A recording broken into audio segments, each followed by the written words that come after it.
अध्याय 12 ऋग्वैदिक युग। हिंद आर्यों का आगमन।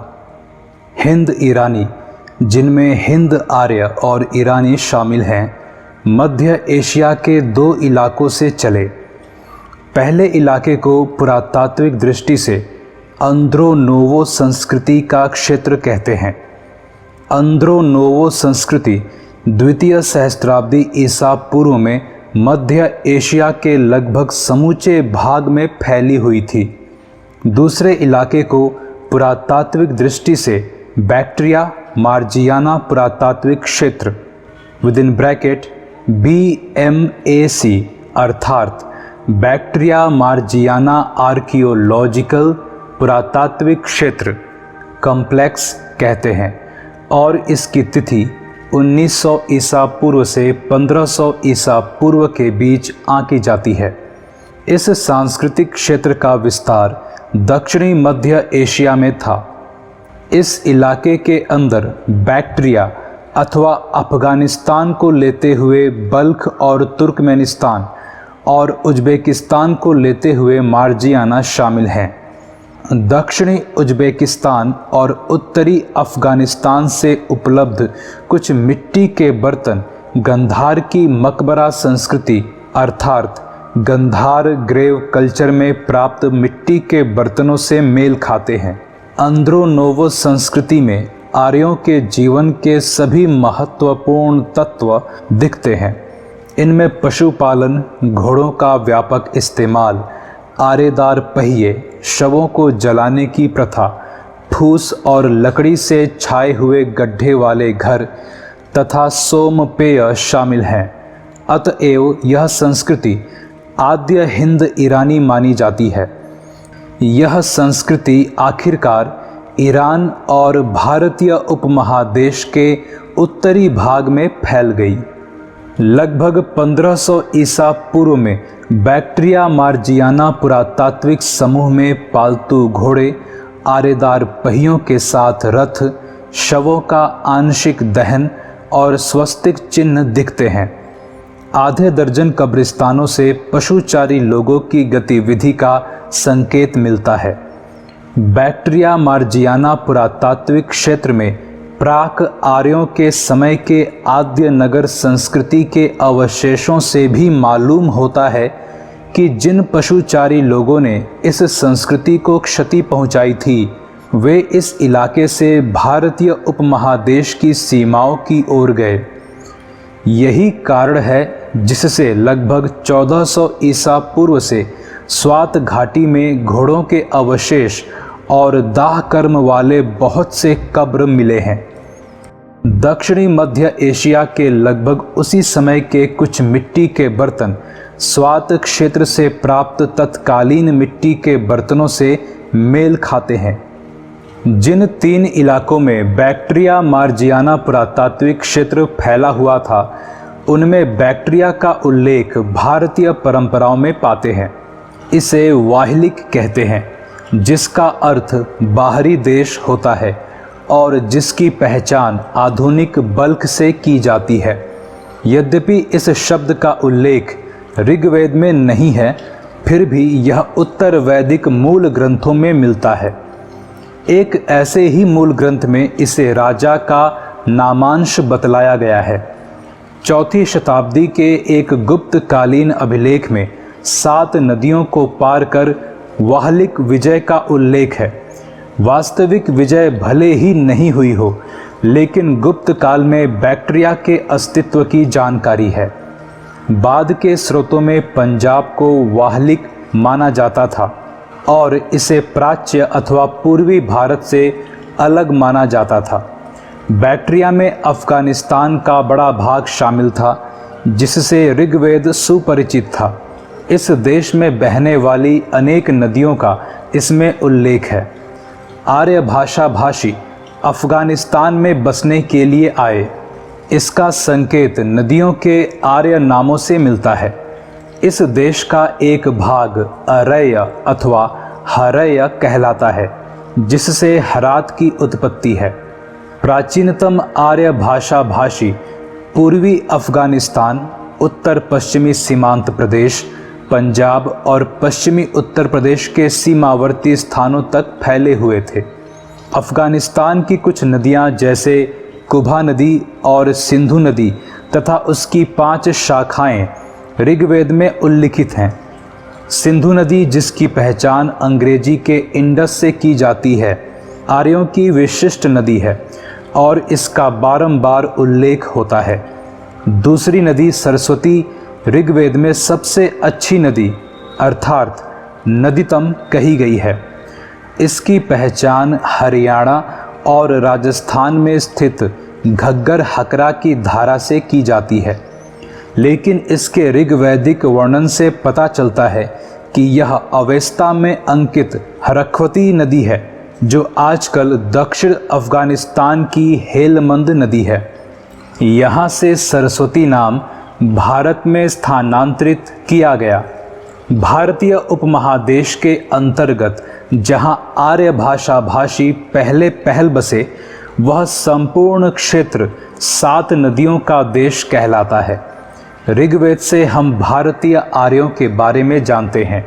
ऋग्वेद में आर्य शब्द का 36 बार उल्लेख है और इससे सामान्यतया हिंद आर्य भाषा बोलने वाले सांस्कृतिक समाज का संकेत मिलता है। ऋग्वेद हिंद आर्य भाषाओं का प्राचीनतम ग्रंथ है। यह वैदिक संस्कृत में लिखा गया है, लेकिन इनमें अनेक मुंडा और द्रविड़ शब्द भी मिलते हैं। शायद ये शब्द हड़प्पा लोगों की भाषाओं से ऋग्वेद में चले आए।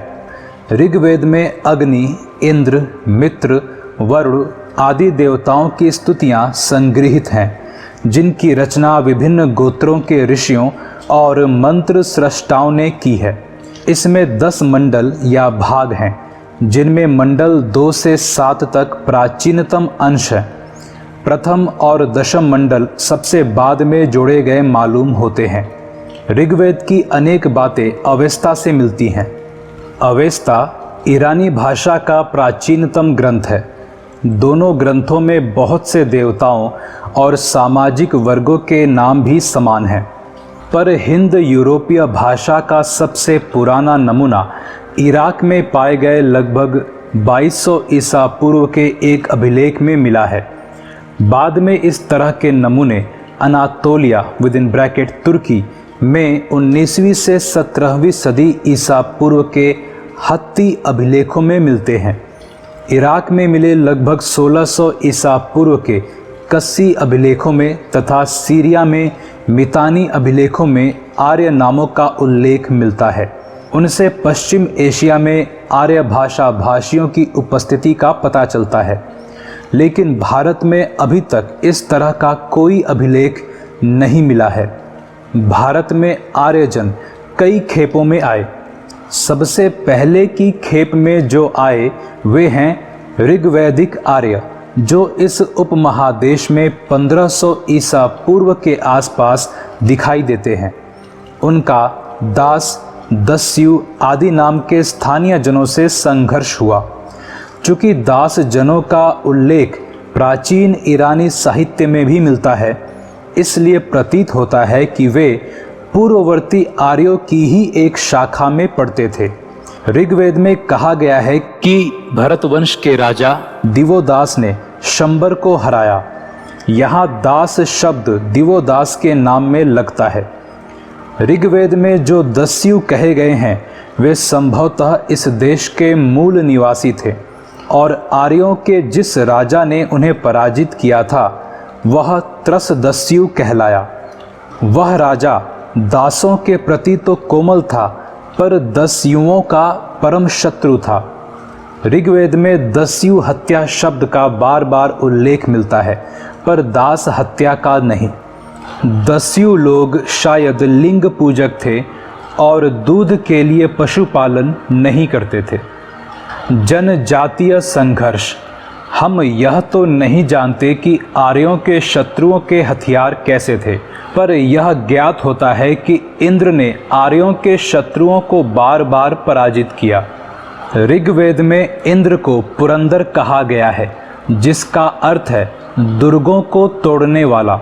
लेकिन आर्य पूर्वजनों के इन दुर्गों का हमें कोई पता नहीं है। हो सकता है इनमें कुछ दुर्ग अफगानिस्तान में रहे हों। आर्यजन हर जगह जीतते गए क्योंकि उनके पास अश्वचालित रथ थे। उन्होंने पश्चिम एशिया और भारत में पहल इन रथों को प्रचलित किया। आर्य सैनिकों के पास शायद कवच वर्मन और अन्य अच्छे अस्त्र भी थे। वैदिक आर्यों को दो तरह के संघर्षों का सामना करना पड़ा। एक ओर उनकी आर्य पूर्वजनों से लड़ाई हुई तो दूसरी ओर अपने ही लोगों के बीच। आंतरिक जनजातीय संघर्षों से आर्य समुदाय दीर्घ काल तक जर्जर रहे।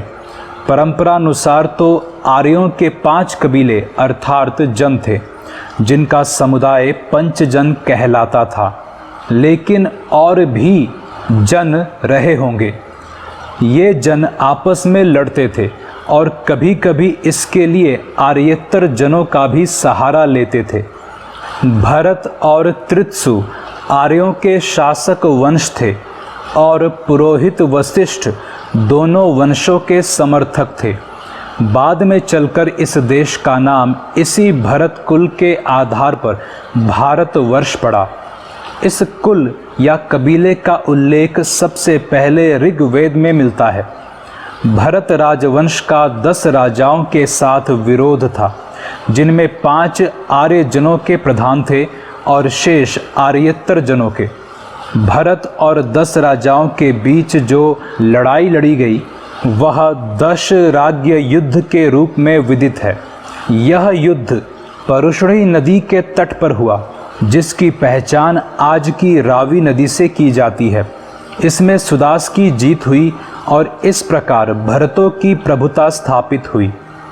पराजित जनों में पुरुजन सबसे महान थे। कालांतर में भरतों और पुरुओं के बीच मैत्री हो गई और दोनों ने मिलकर नया शासक कुल बनाया जो कुरु के नाम से प्रसिद्ध हुआ।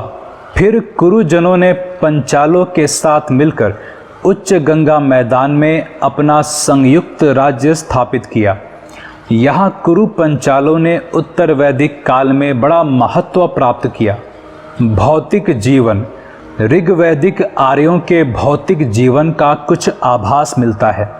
भारत में उनकी सफलता के कारण थे घोड़े, रथ और संभवतः कांसे के कुछ बेहतर हथियार भी, जिनके बारे में हमें पुरातात्विक प्रमाण नाम मात्र के मिले हैं। संभवतः उन्होंने आरा वाला पहिया भी चलाया, जो सबसे पहले कॉकेसस क्षेत्र में 2300 ईसा पूर्व में प्रयोग में लाया गया। जब वे इस उपमहादेश के पश्चिमी भाग में बसे तब उन्हें राजस्थान की खेतरी खानों से तांबा मिलता रहा होगा। ऋग्वैदिक लोगों को खेती की बेहतर जानकारी थी। ऋग्वेद के प्राचीनतम भाग में फाल का उल्लेख मिलता है, हालांकि कुछ विद्वान इसे प्रक्षिप्त पाठ मानते हैं। शायद वह फाल लकड़ी की रही होगी। उन्हें बोवाई, कटाई और दावनी का ज्ञान था। विभिन्न ऋतुओं के बारे में भी उन्हें जानकारी थी।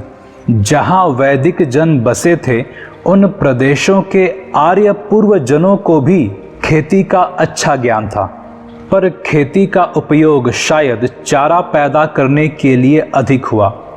ऋग्वेद में गाय और सांड की इतनी चर्चा है कि ऋग्वैदिक आर्यों को मुख्य रूप से पशुचारक कहा जा सकता है। उनकी अधिकांश लड़ाइयाँ गाय को लेकर हुई है। ऋग्वेद में युद्ध का पर्याय गविष्टि अर्थात गाय का अन्वेषण है। गाय सबसे उत्तम धन मानी जाती थी। जहाँ कहीं पुरोहितों को दी जाने वाली दक्षिणा की बात आई है, उसमें आमतौर से गायें और दासियाँ होती और भूमि कभी न होती। ऋग्वैदिक लोग गाय चराने, खेती करने और बसने के लिए जमीन पर कब्जा करते होंगे, परंतु भूमि निजी संपत्ति नहीं होती थी। ऋग्वेद में बढ़ई, रथकार, बुनकर, चर्मकार, कुम्हार आदि शिल्पियों के उल्लेख मिलते हैं। इससे पता चलता है कि आर्य लोगों में इन सभी शिल्पों का प्रचलन था। तांबे या कांसे के अर्थ में अयस शब्द के प्रयोग से प्रकट होता है कि उन्हें धातु कर्म की जानकारी थी, परंतु नियमित व्यापार के होने का कोई स्पष्ट प्रमाण नहीं मिलता है। आर्यजन या वैदिक जन का अधिक संबंध स्थल मार्ग से था, क्योंकि ऋग्वेद में उल्लिखित समुद्र शब्द मुख्यतः जल राशि का वाचक है। जो भी हो, आर्यजन शहरों में नहीं रहते थे। संभवतः वे किसी न किसी तरह का गढ़ बनाकर मिट्टी के घर वाले गांवों में रहते थे और पुरातत्ववेत्ताओं को अभी तक ऐसी गढ़ वाली बस्तियों का पता नहीं लगा है। वे पहाड़ी में स्थित गुफाओं से भी परिचित थे। हाल ही में हरियाणा के भगवानपुरा में 1 और पंजाब में 3 स्थलों की खुदाई हुई है। इन सभी स्थलों में उत्तरकालीन हड़प्पाई मृदभांडों के साथ चित्रित धूसर मृदभांड प्राप्त हुए हैं। भगवानपुरा में प्राप्त वस्तुओं का काल 1600 ईसा पूर्व से 1000 ईसा पूर्व निर्धारित किया गया है। लगभग यही काल ऋग्वेद का भी है। इन 4 स्थलों का भौगोलिक क्षेत्र भी वही है जो ऋग्वेद के पर्याप्त अंश में मिलता है। यद्यपि इन सभी स्थलों में चित्रित धूसर मृदभांड मिले हैं, तथापि लोहे की वस्तु और अनाज का पता नहीं है। इसलिए हम ऋग्वैदिक अवस्था के समान काल में चित्रित धूसर मृदभांड संस्कृति के अंतर्गत लौह पूर्व अवस्था की कल्पना कर सकते हैं। यह बात रोचक है कि भगवानपुरा में 13 कमरों वाला एक मिट्टी का घर मिला है। इसका काल निर्धारण पक्का नहीं है। या तो यह किसी बहुत बड़े परिवार का निवास गृह होगा या कबीला सरदार का आवास। इन सभी स्थलों पर गोरुओं की हड्डियां भारी तादाद में मिली हैं और भगवानपुरा में घोड़ों की भी हड्डियां मिली हैं। जनजातीय राज्य व्यवस्था। ऋग्वैदिक काल में आर्यों का प्रशासन तंत्र कबीले के प्रधान के हाथों चलता था, क्योंकि वही युद्ध का सफल नेतृत्व करता था। वह राजन अर्थात राजा कहलाता था। प्रतीत होता है कि ऋग्वैदिक काल में राजा का पद आनुवंशिक हो चुका था। राजा एक प्रकार का सरदार था, पर उसके हाथ में असीमित अधिकार नहीं रहता था, क्योंकि उसे कबायली संगठनों से सलाह लेनी पड़ती थी। हमें इस बात का भी आभास मिला है कि कबीले की आम सभा, जो समिति कहलाती थी, अपने राजा को चुनती थी। राजा को अपने कबीले का रक्षक कहा जाता था। वह कबीले के मवेशी की रक्षा करता था, युद्ध में लड़ता था और कबीले की ओर से देवताओं की प्रार्थना करता था। ऋग्वेद में कबीलों या कुलों के आधार पर बने बहुत से संगठनों के उल्लेख मिलते हैं, जैसे सभा, समिति, विदत, गढ़। ये संगठन विचार विमर्श करते थे तथा सैनिक और धार्मिक कार्य देखते थे। ऋग्वैदिक काल में स्त्रियां भी सभा और विदत में भाग लेती थी। सभा और समिति, ये दोनों संगठन इतने महत्वपूर्ण थे कि प्रधान या राजा भी समर्थन के लिए इनका मुंह जोहते रहते थे। दैनिक प्रशासन में कुछ अधिकारी राजा की सहायता करते थे। सबसे महत्वपूर्ण अधिकारी पुरोहित होता था। ऋग्वेद काल में वशिष्ठ और विश्वामित्र 2 महान पुरोहित हुए। वशिष्ठ रूढ़िवादी थे और विश्वामित्र उदार। लोगों को आर्य बनाने के लिए विश्वामित्र ने गायत्री मंत्र की रचना की। पुरोहित राजा को कर्तव्य का उपदेश देते थे, उनका गुणगान करते थे और बदले में गायों और दासियों के रूप में प्रचुर दान दक्षिणा पाते थे। पुरोहित के बाद शायद सेनानी का स्थान था, जो भाला, कुठार, तलवार आदि शस्त्र चलाना जानता था। हमें ऐसे किसी अधिकारी का पता नहीं चलता जो कर वसूलता हो। संभवतः प्रजा स्वयं राजा को उसका अंश स्वेच्छा से देती थी। इस अंश का नाम बलि अर्थात चढ़ावा था। युद्ध में प्राप्त भेंट और लूट की वस्तुएं वैदिक सभा में बांट दी जाती थी। ऋग्वेद में किसी तरह के न्यायाधिकारी का उल्लेख नहीं है, लेकिन वह कोई आदर्श समाज नहीं था कि जहां इसकी ज़रूरत न रही हो। चोरी और सेंधमारी होती थी और गायों की चोरी तो विशेष रूप से होती थी। ऐसी समाज विरोधी हरकतों को रोकने के लिए गुप्तचर रखे जाते थे।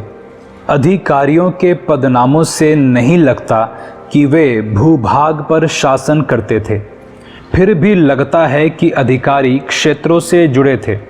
चारागाहों और आबाद गांवों पर उनके विशेष अधिकार थे। चारागाह या बड़े जत्थे का प्रधान व्रजपति कहलाता था।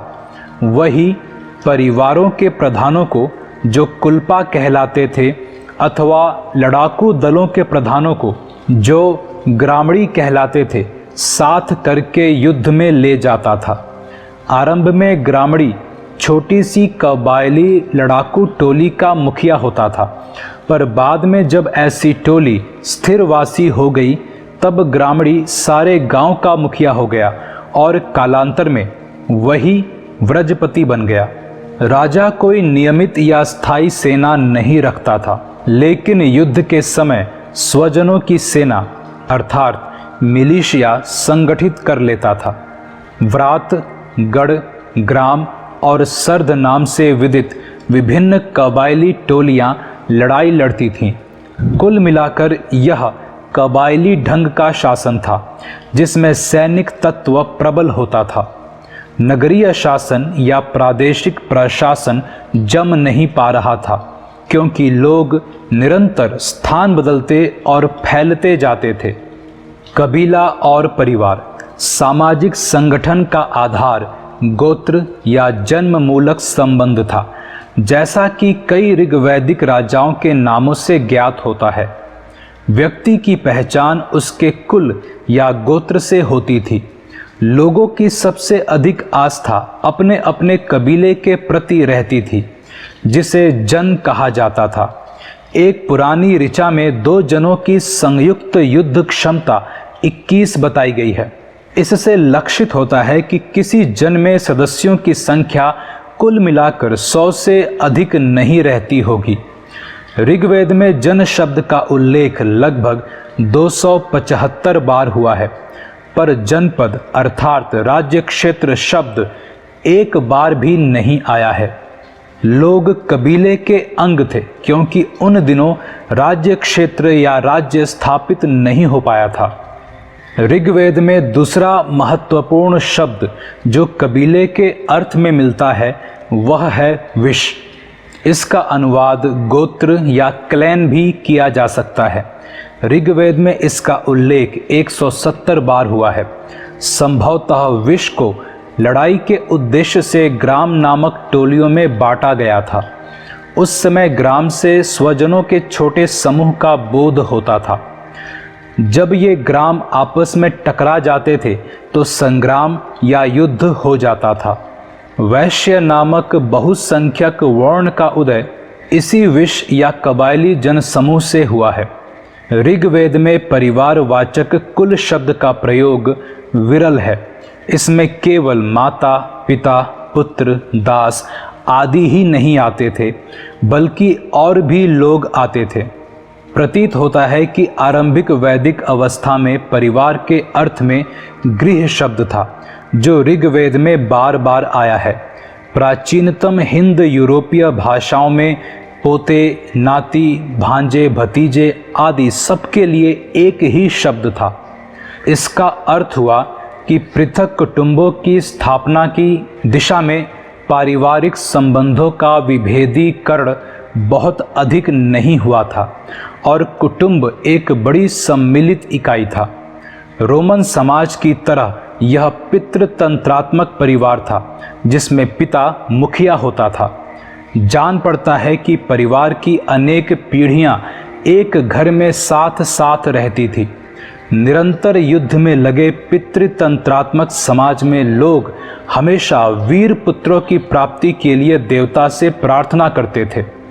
ऋग्वेद में बेटी के लिए कामना कहीं व्यक्त नहीं की गई है, जबकि प्रजा अर्थात संतान और पशु की कामना सूक्तों में बार बार आई है। स्त्रियां सभा समितियों में भाग ले सकती थी, वे पतियों के साथ यज्ञों में आहुतियां दे सकती थी। सूक्तों की रचना करने वाली 5 महिलाएं ज्ञात हैं। बाद के ग्रंथों में तो ऐसी 20 स्त्रियों के उल्लेख मिले हैं। निसंदेह सूक्तों की रचना मौखिक होती थी और उस काल का कोई लेख नहीं मिला है। विवाह संस्था कायम हो चुकी थी, यद्यपि कुछ आदिम प्रथाओं के अवशेष का भी आभास मिलता है। जुड़वा भाई बहन यम और यमी की कहानी हमें मालूम है। यमी ने यम से विवाह का प्रस्ताव रखा, यम ने अस्वीकार कर दिया। बहुपति प्रथा के भी कुछ संकेत मिले हैं। उदाहरणार्थ मरुतों ने रोदसी को मिलकर भोगा और सूर्य की पुत्री सूर्या दोनों भाई अश्विन के साथ रहती थी, लेकिन ऐसे उदाहरण बहुत नहीं है। शायद ये मातृतंत्रात्मक स्थिति के द्योतक अवशेष हैं और हम माता के नाम पर पुत्रों का नामकरण भी पाते हैं, जैसे मामतेय। ऋग्वेद में नियोग प्रथा और विधवा विवाह के प्रचलन का भी आभास मिलता है। बाल विवाह का कोई उदाहरण नहीं है। जान पड़ता है ऋग्वैदिक काल में 16-17 वर्ष की आयु में विवाह होता था। सामाजिक वर्गीकरण ऋग्वेद में हमें 1500 से 1000 ईसा पूर्व के आसपास के पश्चिमोत्तर भारत के लोगों के शारीरिक रूप रंग की चेतना का कुछ आभास मिलता है। वर्ण शब्द का प्रयोग रंग के अर्थ में होता था और प्रतीत होता है कि आर्य भाषा भाषी गौर वर्ण के थे और मूलवासी लोग काले रंग के। हो सकता है कि सामाजिक वर्ग विन्यास में रंग को परिचायक चिन्ह बनाया गया हो, लेकिन रंग भेददर्शी पश्चिमी लेखकों ने रंग की धारणा को बढ़ा चढ़ाकर प्रस्तुत किया है। वास्तव में समाज में वर्गों के सृजन का सबसे बड़ा कारण हुआ स्थानीय निवासियों पर आर्यों का आधिपत्य। आर्यों द्वारा जीते गए दास और दस्युजन दास अर्थात गुलाम और शूद्र हो गए। ऋग्वेद में आर्य वर्ण और दास वर्ण का उल्लेख है। जीती गई वस्तुओं में कबीले के सरदारों और पुरोहितों को अधिक हिस्सा मिलता था और स्वभावतः वे अपने गोतियों और भाई बंधुओं को वंचित करते हुए अधिकाधिक संपन्न होते गए। इससे कबीले में सामाजिक असमानता का सृजन हुआ। धीरे धीरे कबायली समाज 3 वर्गों में बट गया, योद्धा, पुरोहित और सामान्य जन अर्थात प्रजा। इसी तरह का विभाजन ईरान में भी हुआ था। चौथा वर्ग जो शूद्र कहलाता था ऋग्वेद काल के अंत में दिखाई पड़ता है, क्योंकि इसका सर्वप्रथम उल्लेख ऋग्वेद के 10वें मंडल में है, जो सबसे बाद में जोड़ा गया है। पुरोहितों को दक्षिणा में दास दिए जाने की बात बार बार आई है। मुख्य रूप से दासियां दी जाती थी, जिनसे घरेलू काम कराया जाता था। इससे साफ जाहिर होता है कि ऋग्वेद काल में दास प्रत्यक्षतः खेती के काम में या अन्य उत्पादनात्मक कार्य में नहीं लगाए जाते थे। ऋग्वेद के युग में ही व्यवसाय के आधार पर समाज में विभेदीकरण आरंभ हुआ, किंतु उन दिनों यह विभेदीकरण बहुत कड़ा नहीं हुआ था। ऋग्वेद में किसी परिवार का एक सदस्य कहता है, मैं कवि हूँ, मेरे पिता वैद्य हैं और माता चक्की चलाने वाली है। भिन्न भिन्न व्यवसायों से जीविकोपार्जन करते हुए हम एक साथ रहते हैं। गायें, रथ, घोड़े, दास दासियां दान में दिए जाते थे। युद्ध में हाथ लगी संपत्ति का असमान वितरण होने के कारण समाज में असमानता आई और इससे सामान्य कबायली लोगों को वंचित करते हुए राजाओं और पुरोहितों को आगे बढ़ने में सहायता मिली। लेकिन चूंकि मुख्य आर्थिक आधार पशुचारण था, इसलिए प्रजा से नियम पूर्वक कर अर्थात राजस्व वसूलने की गुंजाइश बहुत कम थी। हमें दान में भूमि मिलने का उल्लेख नहीं मिलता है और अन्नदान का भी विरल वर्णन ही मिलता है। और हम दास दासियां पाते हैं, लेकिन मजदूर अर्थात मजदूरी पर खटने वाले श्रमिक नहीं देखते हैं। समाज में कबायली तत्व प्रबल थे तथा कर संग्रह और भूमि संपदा के स्वामित्व पर आश्रित सामाजिक वर्गीकरण नहीं हुआ था। समाज अब भी कबायली और काफ़ी हद तक समतानिष्ठ था। ऋग्वैदिक देवता हर समुदाय को अपने धर्म का आलोक अपने ही परिवेश में मिलता है। वर्षा का होना, सूर्य और चंद्र का उदय, नदी पर्वत आदि का अस्तित्व, ये सब बातें वैदिक लोगों के लिए पहेली जैसी थी। अतः उन लोगों ने इन प्राकृतिक शक्तियों को अपने मन में दैहिक रूप देकर इन्हें प्राणियों के रूप में देखा और इनमें मानव और पशु के गुण आरोपित किए। ऐसे बहुत से देवताओं के दर्शन हमें ऋग्वेद में मिलते हैं, जिसमें इन देवताओं की स्तुति में विभिन्न ऋषियों के रचे सूक्त भरे पड़े हैं। ऋग्वेद में सबसे अधिक प्रतापी देवता इंद्र है, जिसे पुरंदर अर्थात किले या आवास संग्रह को तोड़ने वाला कहा गया है। इंद्र आर्यों के युद्ध नेता के रूप में चित्रित है, जिसने असुरों से लड़ने में आर्य सैनिकों का नेतृत्व किया और उन्हें विजय दिलाई। इंद्र पर 250 सूक्त हैं। वह बादल का देवता माना गया है, जो वर्षा देता है। अग्नि का दूसरा स्थान है, उस पर 200 सूक्त हैं। आदिम अवस्था के लोगों में अग्नि की भूमिका बड़े महत्व की रही, क्योंकि इससे वे जंगलों को जलाना, खाना पकाना आदि काम लेते थे। अग्नि की उपासना न केवल भारत में अपितु ईरान में भी होती थी। वैदिक काल में अग्नि ने देवताओं और मानवों के बीच मध्यस्थ का काम किया है। समझा जाता था कि अग्नि में डाली जाने वाली आहुतियाँ धुआं बनकर आकाश में जाती हैं और अंततः देवताओं को मिल जाती हैं। तीसरा स्थान वरुण का है, जो जल या समुद्र का देवता माना गया है। उसे ऋतु अर्थात प्राकृतिक संतुलन का रक्षक कहा गया है और समझा जाता था कि जगत में जो भी घटना होती है वह उसी की इच्छा का परिणाम है। सोम वनस्पतियों का अधिपति माना गया है और एक मादक रस का नाम उसी के नाम पर पड़ा है। ऋग्वेद के बहुत से सूक्तों में एक प्रकार के पौधे से, जिसकी पहचान अभी तक पक्की नहीं हो पाई है, सोमरस बनाने की विधि बताई गई है। मरुत आंधी के देवता हैं। इस प्रकार हमें इसमें ऐसे बहुत सारे देवताओं के उल्लेख मिलते हैं जो किसी न किसी रूप में प्रकृति की विभिन्न शक्तियों के प्रतिरूप हैं और साथ ही मानवोचित व्यवहार भी करते हैं। देवताओं में कुछ देवियां भी हैं, जैसे अदिति और उषा, जो प्रभात समय के प्रतिरूप हैं। किंतु ऋग्वेद काल में देवियों की प्रमुखता नहीं थी। उस काल के पितृतंत्रात्मक समाज में देवों का बोलबाला देवियों से कहीं अधिक था।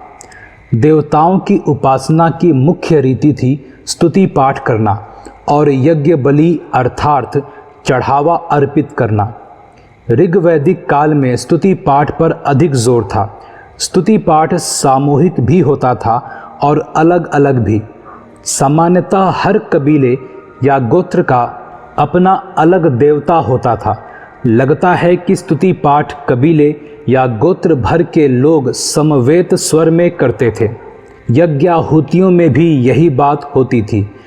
इंद्र और अग्नि समस्त जन द्वारा दी गई बलि ग्रहण करने के लिए आहुत होते थे। बलि या यज्ञाहुति में शाक, जौ आदि वस्तुएं दी जाती थी, परंतु ऋग्वैदिक काल में ये वस्तुएं चढ़ाते समय कोई अनुष्ठानिक या याज्ञिक मंत्र नहीं पढ़े जाते थे। उन दिनों शब्द में किसी जादुई असर का होना उतना नहीं माना जाता था जितना उत्तर वैदिक काल में माना जाने लगा। ऋग्वैदिक काल के लोग देवाराधना क्यों करते थे? वे लोग आध्यात्मिक उत्थान या जन्म मृत्यु के कष्टों से मुक्ति के लिए ऐसा नहीं करते थे। वे अपने देवताओं से संतति, पशु, अन्न, धान्य, आरोग्य आदि पाने की कामना से उनकी उपासना करते थे। कालक्रम 2300 ईसा पूर्व, कॉकेसस क्षेत्र में आरेदार पहिए की उपलब्धि। द्वितीय सहस्त्राब्दी ईसा पूर्व, पूरे मध्य एशिया में हिंद ईरानी अंद्रोनोवो संस्कृति फैल गई। 1900 से 1700 ईसा पूर्व, अनातोलिया अंतर्गत हत्तियों के अभिलेखों में हिंद यूरोपीय भाषा की वानगियाँ मिलती हैं। 1900 से 1500 ईसा पूर्व, दक्षिण मध्य एशिया में बैक्ट्रिया मार्जियाना पुरातात्विक समूह। 1600 ईसा पूर्व, इराक से प्राप्त कस्सी अभिलेखों में आर्यपरक नाम मिलते हैं। 1600 से 1000 ईसा पूर्व, भगवानपुरा से प्राप्त चित्रित धूसर भांड और हड़प्पांत मृदभांड की निर्धारित तिथि। 1500 ईसा पूर्व, भारतीय उपमहादेश में ऋग्वेद की प्रतिनिधि प्राचीनतम आर्यों का आगमन। बैक्ट्रिया मार्जियाना पुरातात्विक समूह में पालतू घोड़े, आरेदार पहियों वाले रथ, आंशिक दाह संस्कार और स्वस्तिक प्रतीक उपलब्ध। 1400 ईसा पूर्व, यूनान के माइकेनियन अभिलेख में हिंद यूरोपीय भाषा की वानगियाँ मिलती हैं। 1400 ईसा पूर्व, स्वात घाटी में घोड़ों के अवशेष और दाहोत्तर कब्रें। मध्य एशिया और उसके बाद से प्राप्त मृदभांड स्वात घाटी से प्राप्त मृदभांड के सदृश। 14वीं शताब्दी ईसा पूर्व, सीरिया से प्राप्त मितानी अभिलेखों में आर्यपरक नाम उपलब्ध। तजिकिस्तान में दाह संस्कार प्रचलित।